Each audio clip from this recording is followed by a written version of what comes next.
Yo mga idol, kamusta? Sports Talk PH nga pala. Ang laban ni Wonderboy at Tapales. Pag-usapan natin yan mga idol. Ngunit bago ang lahat ay huwag kakalimutang mag-subscribe at i-click ang notification bell button for more sports talk. So ilang oras na nga lamang po at magaganap na ang laban ng ating pambato na si undefeated top Pinoy prospect Carl James Martin kontra sa pambato ng Mexico na si Anthony Jimenez. Subalit tila pinahirapan nga po agad si Wonderboy sa kanyang unang laban sa labas ng bansang Pilipinas.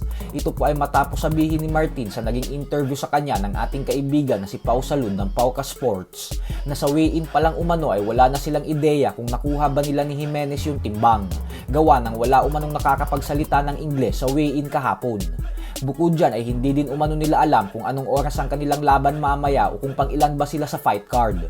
Basta ang sinabi lang daw sa kanila ay pumunta ng alas 4 ng hapon sa venue. Kaya naman malaking problema din po talaga ito.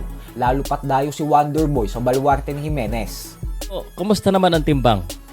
Yun lang po yung hindi po namin maintindihan no, kasi wala ni isang marunong mag-English.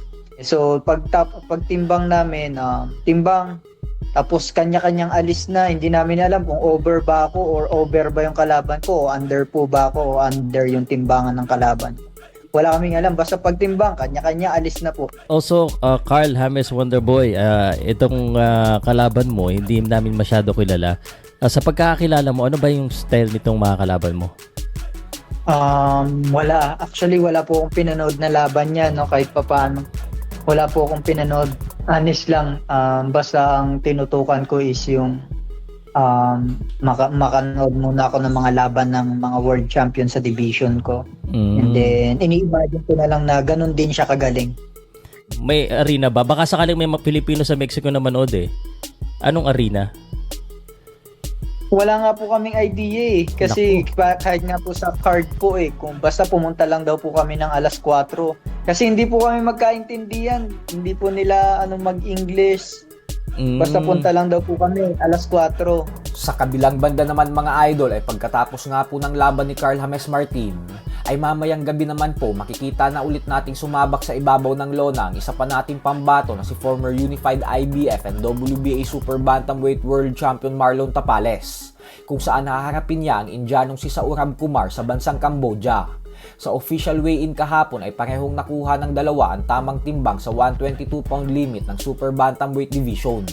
Tumimbang po si Kumar ng 120.6 pounds, habang si Tapales naman ay 121.7 pounds. Nakataya po sa laban na ito ang WBC Asia Super Bantamweight belt na pinanghahawakan ni Tapales.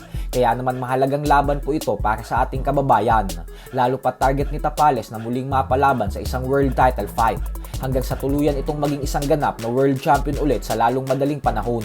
Kaya suportahan din po natin si Tapales sa laban niya na ito. So hanggang dito na lang po muna tayo mga idol.